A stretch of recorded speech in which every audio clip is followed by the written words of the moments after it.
Spiritual Successful. This is the podcast where we are learning how to be successful in a spiritual nature. So anyways, I'm your host, Jenna Zwagel, and nice to see you guys back again. Today, we're going to talk about how to break the habit of negative thinking. So, whoops, just dropped my phone. But negative thinking is something that sneaks up on all of us. In fact, I feel like the default setting that we come into this world with is sometimes negative, and that's because the media and everything around us pretty much just showcases us negative things at all times. You know, truthfully, there's good things happening, there's bad things happening at all times, but the news loves to gather up all the negative stories and project it out into us so that we think that that's reality. So if you're not on top of it and you're not watching it for yourself, it's very easy to slip back into a pattern of negative thinking. So today, we're going to talk about how to break that habit, how to create a paradigm shift within yourself, and how to break free from being controlled by negative thoughts. So, which ultimately leads to negative creation because our thoughts are what create things. So it can be kind of like a snowball effect. It can lead into more anxiety in your life, more depression. It could help contribute to the idea that you're a victim in this life, which is just not true. And, you know, honestly, fear consumes us sometimes, and fear is just negative faith, honestly. Do you know people that are always, you say something positive to them and they say, yeah, but, and they always have the answer. They always have the negative answer to every positive thing. They've got a problem for every solution instead of a solution for every problem. But basically, if you get stuck in this trap, you're going to see it manifest in different areas of your life. And like I said, it sneaks up on you. It's not something that you just wake up one day and bam, now you're negative. It's something that's kind of like gardening. If you're a gardener and you're planting carrots and lettuce in your garden beds, if you neglect your garden for a while, eventually you're going to get weeds. You're not going to do anything about that. That's just going to start growing.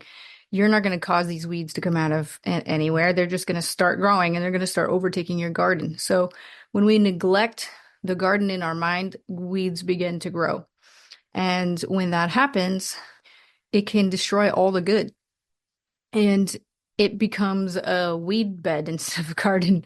And if you're not adamant about taking the weeds out, removing the negativity, removing the negative influences in our life, then that is what becomes, I guess, the new normal. So, you know, your subconscious mind is always looking for your convictions. And whatever your convictions are, whatever your beliefs are, is what you're going to be creating in your life. And so if you go from saying, I'm going to be successful, or I'm going to, start this new diet, or I'm going to, whatever your goal may be, right? And then after the first bump in the road, you say, I want to be this, but I'm not. I want to be successful, but now I'm, nobody's buying my product, or you see evidence in the physical world that it's not going according to plan. And we feed into that doubt, we feed into that fear, and that becomes what we begin to affirm to ourselves. So now, since you're affirming your doubt, you're affirming your negative feelings towards whatever it is happening around you, then that becomes the point of attraction that you bring into your life next. And so this can be kind of like a snowball effect. It could be like, I'm having such a great day and everything's going great, and I'm going to go sell, let's say $100,000 worth of life insurance. Maybe you're a life insurance agent or something.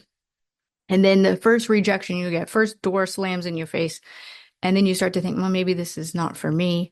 Maybe this is, just for certain people that are good at sales, or maybe this is just, like I don't have the right product, or maybe I'm in the wrong company, or you come up with the excuse as to why it's not working for you.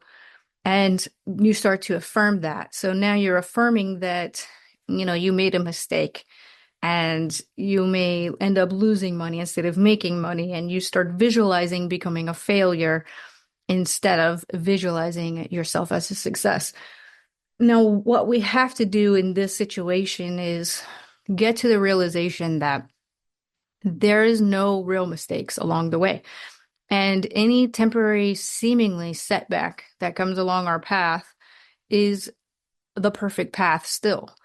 And even if you get rejected 10 times, it doesn't mean that it's not going to work. It doesn't mean that you're in the wrong, vocation. It doesn't mean you're in the wrong company. It doesn't mean anything. It just means that that experience was meant for you to catapult you to the next level. And so the sooner you get to that acceptance, which is, look, God's plan is perfect. And I don't know how or why, and I can't put limitations on how it's going to happen. I can't put limitations on, like, I can't be too stuck in my ways on how it's supposed to happen. Because even if there's seemingly setbacks along the way, I have to understand and trust with full faith that I'm still moving forward, right?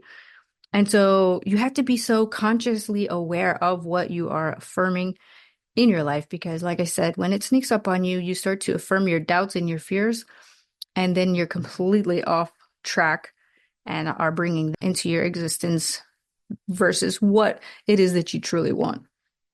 And so, one thing I want to talk about too is like when Jesus was, curing people or performing miracles, he didn't ever argue with people about it. It wasn't like he had to present a case. He went to sick people and he just, quite frankly, went up to them and said, "You are well." Like there's no argument. There's no like debate about it. It was just, "You are well." And he planted the thought into their subconscious, which is the truth is health and wellness, right? The truth is not poverty. The truth is abundance. And he just stated the truth, and people believed it. And because they believed in his belief in it, they became well. And so when we are set out to become successful entrepreneurs or successful in your job or whatever it is that you guys do, right? I'm an entrepreneur, so I'll use that as an example.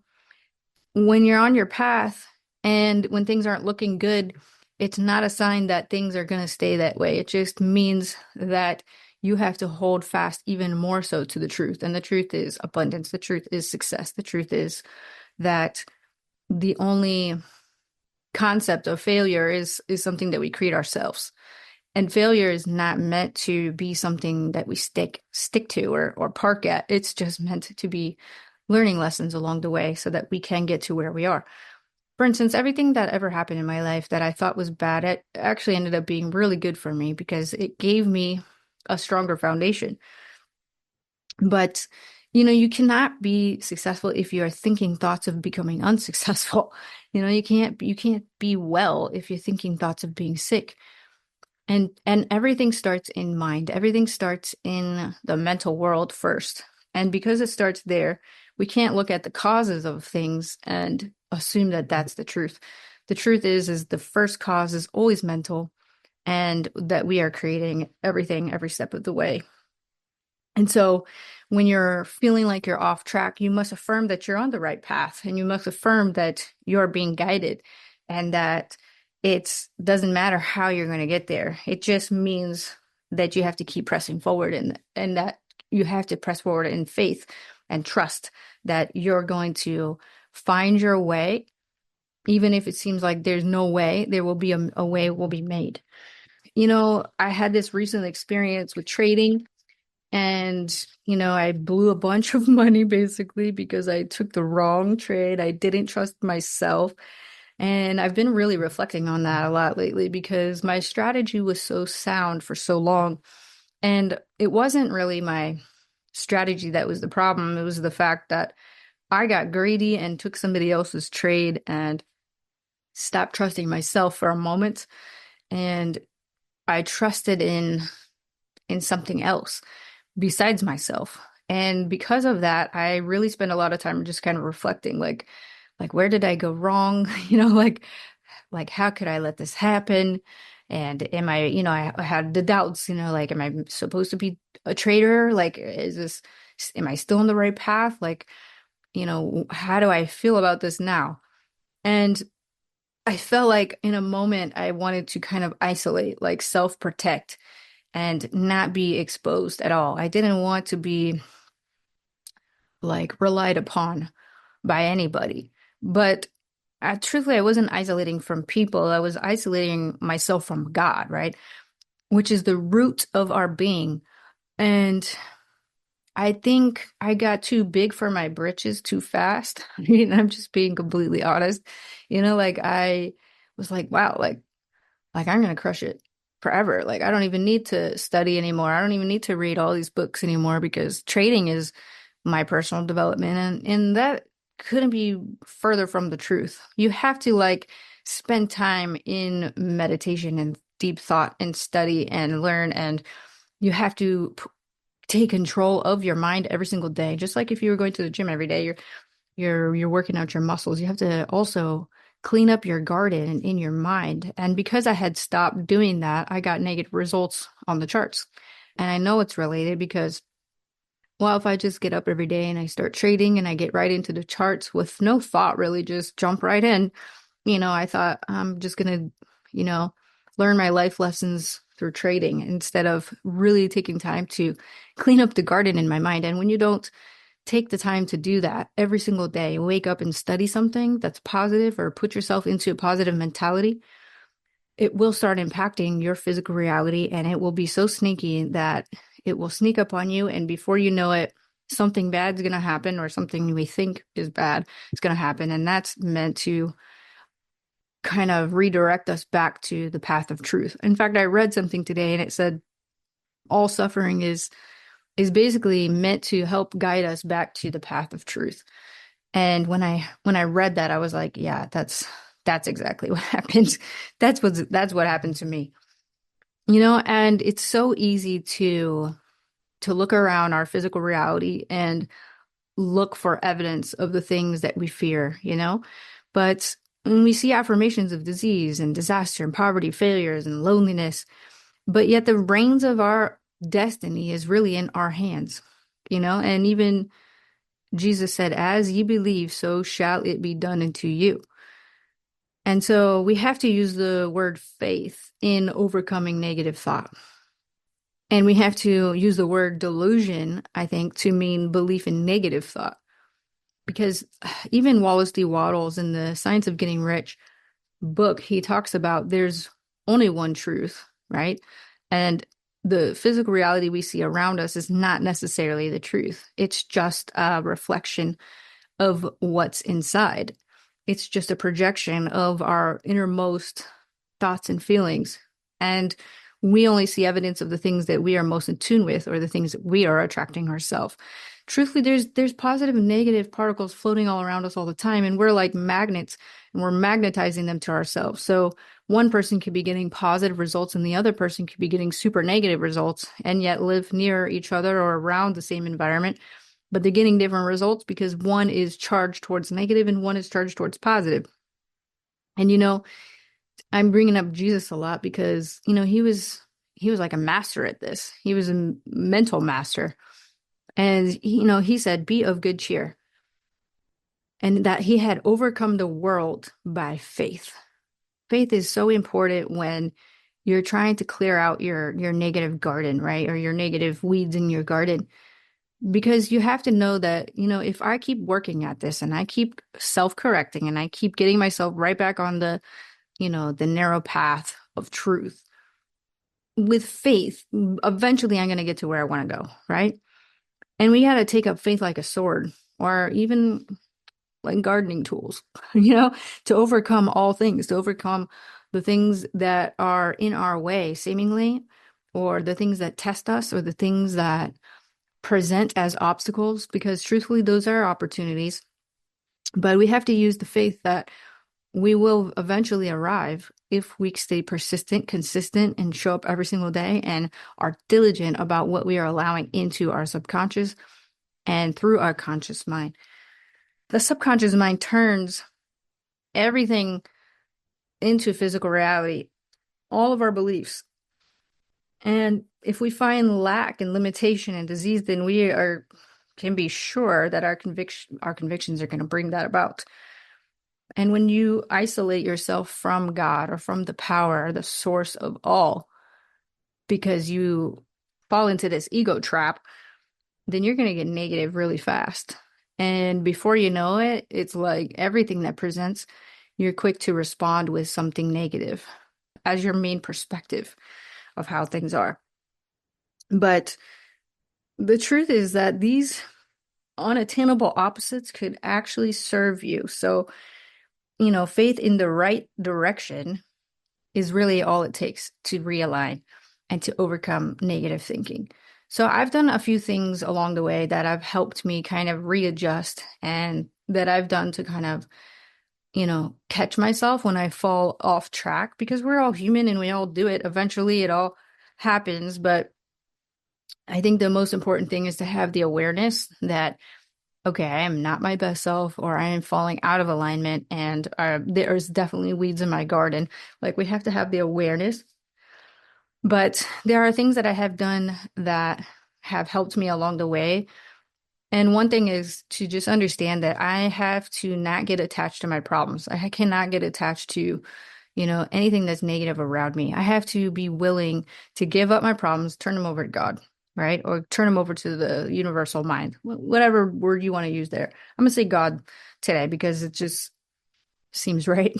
But I'm going to turn my problems over to God. I'm going to let him handle them, right? And I'm going to say, look, I'm not going to focus on these problems. I'm going to give them to you. You're going to give me the answer. I have faith in that, and that answer to this problem is going to present itself in some way. And when that happens, I will take action on that as a clue from you.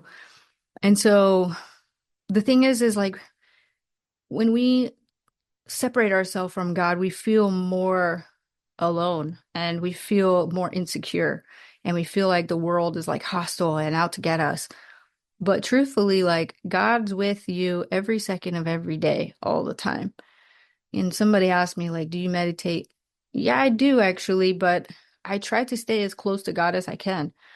And sometimes I backslide, and I don't feel as close. And during those times, I start to feel negative, like things are more hostile and I'm not necessarily in a loving world. But the closer I get to God, the closer I am to feeling unconditional love all the time. And that I'm in a supported, loving universe and I can't take a wrong step because I'm instinctively guided by a force that is in my best interest. So you got to make up your mind. You have to make some decisions, right? So it comes to that. Make up your mind right now that there isn't the slightest use in trying to do anything by yourself. And I get into this trap too because I like to be independent. I don't like to rely on people. That's why I like trading because it's something that I can do in a silo. It's me and my computer screen or my phone, and I can make money without having to deal with the emotions of people. But truthfully, that couldn't be far from the truth because trading is all based on, market speculation and it's all reliant on what everybody else is doing in the planet and how they're perceiving the value of a currency. So even though I say that, it still doesn't even make sense because even trading wouldn't work by yourself. If nobody else was buying or selling, there would be no market, right? So there's no point in trying to do everything by yourself. There's no point in trying to be overly independent and build up walls around yourself because truthfully, we are not that strong, but we are literally limitless when we are walking with God, right? So that is where we get our power. And you know what? You don't know enough. I don't know enough. We don't know enough to overcome all things. And it is a scary world if you're in it by yourself. And you're going to face gigantic forces which you have no control over, and they're going to feel like they're against you, and you're going to feel like they're against you and you have no weapon, you know? So it really makes no other sense but tend to just join forces with the subconscious mind or with God. The Father who dwelleth in me, right? So the Father that dwelleth in me, Jesus said that all the time, that the kingdom of God or the kingdom of heaven was within, right? And so we have to join forces with this God and not double check him. Like it has to be complete faith, not like, all right, I'm going to believe in you, God, or whatever, universe, or, force, or whatever. I'm going to believe in it for a minute, but as soon as I get any evidence on the contrary, I'm going to double check you. Like we can't double check. Don't double check God. Just have faith. As the saying goes, don't watch the pot boil because if you do that, it'll never boil. As soon as you turn your head, it's going to start to boil. Don't make up your mind that your path should lead in a certain direction. And, don't be disturbed if it leads elsewhere because, look, we don't know how it's going to all unfold. And it's okay if you don't know how it's going to unfold. You're not going to know how it's going to unfold. You just have to have unwavering faith that everything is going to work out in your favor. And you got to know that your step is unerringly guided on a perfect route to your destination. Whatever is a side road is actually the best path. And anything that shows up that doesn't look good, just know that it is good and that there is good going to be coming from it. Hold fast and faithfully to your conviction that it's all working for you all times. And sometimes that's hard because I know I just blew a bunch of money in my account and it was hard. It was hard. I'm not gonna lie. I was like, God, like, why did I have to go through that? I know now, but at the time it was like I thought I was doing so good. Like, why did this happen? It didn't feel like the perfect path at the time, but I also know that I have to go through these experiences if I'm going to become the best at what I want to do. If I want to become successful at what I do, then I have to go through these times as well. And so God's like the perfect partner, and you have to be fully aligned, to this God force, this infinite spirit within. And he who takes up this life in full knowledge of his partnership with God will find splendor in everything he touches. He will see an ordered universe rushing to do his bidding.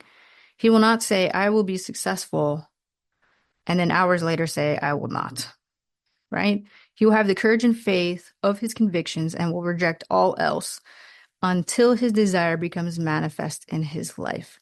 I'm reading from Three Magic Words by U.S. Anderson. This was a book that my mentor studied extensively. There's so much in this book that reminds me of him and his teachings. But so I wrote a couple notes down because it was just so perfect for this lesson. All things rest with a power greater than he. Faith means complete reliance and trust in the power and goodness of God, and absolute trust that whatever you conceive with conviction will be returned to you. Act as if it's impossible to fail. Refuse to believe the cause of anything exists on the physical plane. Because honestly, there's no causes in the physical plane. All causes come from the mental plane. So if you're not loving your physical results in life, you have to take a look at what's happening on the spiritual and mental level in your life as well. And so how do we fix this? How do we get off this like negative train, that's, or negative results that are happening in our life? One way to do this is to go on a 30-day mental diet. And if you will do this, if you will commit to this, and what I mean commit to this, I mean, don't give it a try. I mean, do it, like full commit to it. Commit to it. And for the first 2 days of this 30-day mental diet, you're going to entertain, not the first 2 days, but for 30 days, you're going to entertain no negative thinking, no negative thoughts, right? You were just going to observe for the first 2 days. I want you to write down the negative thoughts that you're holding in your mind. You have negative thoughts come down, then okay, then you're going to write them down. I was also reading and studying yesterday about how thoughts work.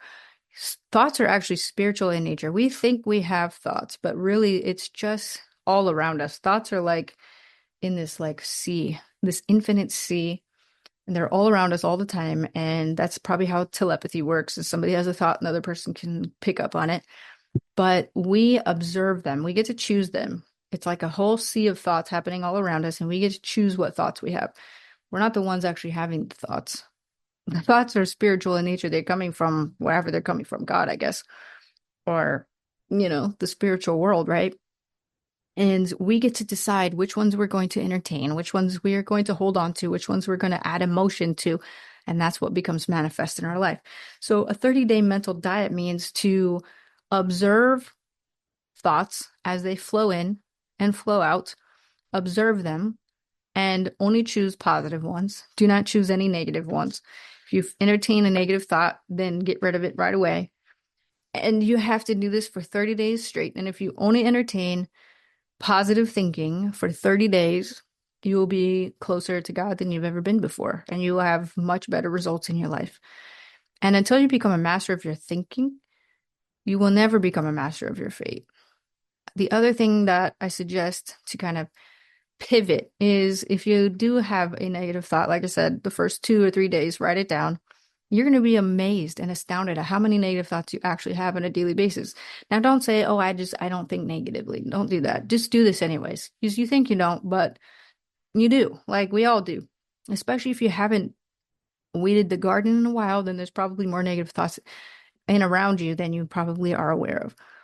The next thing you can do while you're on this journey is get a gratitude stone. So go outside, grab a stone, just put a G on it or something, and keep that stone in your pocket and set it on your nightstand before you go to bed. Put it in your pocket when you wake up in the morning and keep that with you. And every time you feel that in your pocket, or you can touch inside your pocket and you can feel that stone, then you have to think of something that you're grateful for. And do this for the 30 days as well. You can also write down, if you haven't done it yet, your goal card. So if you're feeling negative and the world's falling all around you, then it's time to set a new goal and a new direction for your life. So write down what it is that you really want and don't argue with yourself about it. Don't say, I don't even believe that. I want it, but I don't believe it. Don't entertain that because we're not going to entertain anything negative for the next 30 days. Keep that in your pocket, and you're going to, every time you touch the stone, your card should be right there next to it. You can pull the card out, read it, put it back in your pocket.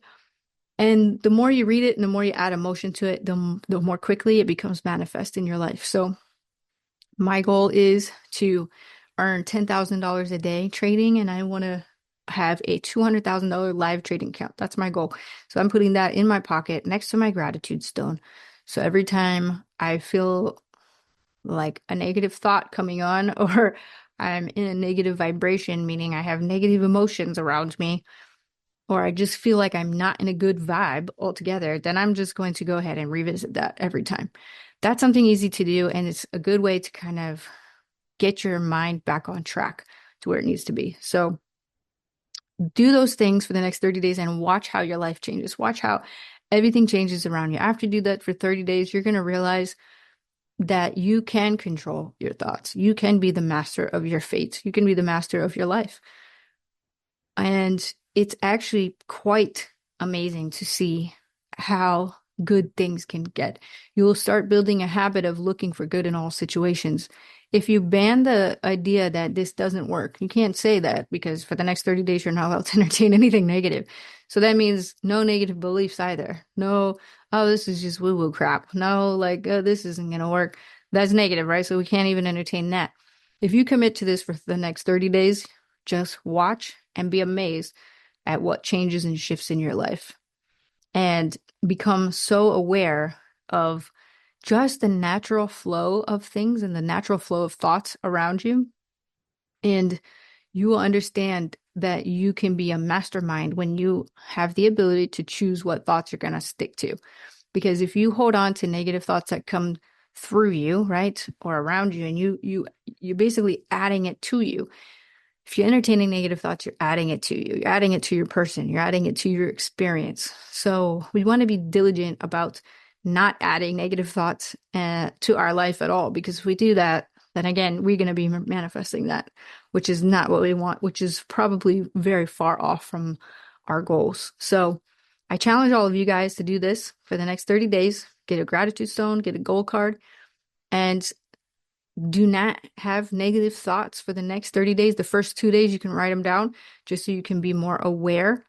Just carry a book with you. Carry a little book and a piece of paper, and you can call it your shit list if you like, but you're just going to write down every thought that comes to mind that is kind of like sticking around for longer than a couple minutes. You don't have to write every single thought down. That's going to get really tedious, but you can write down anything that's kind of like sticking into your brain that you're having a hard time shaking. Write those ones down for the next 2 days. And then beyond that, after 2 days, you're going to crumple that paper up, throw it away, or light it on fire. You're going to get rid of it, abolish it from your being, and begin to pivot. It's going to feel uncomfortable at first, but do it anyways.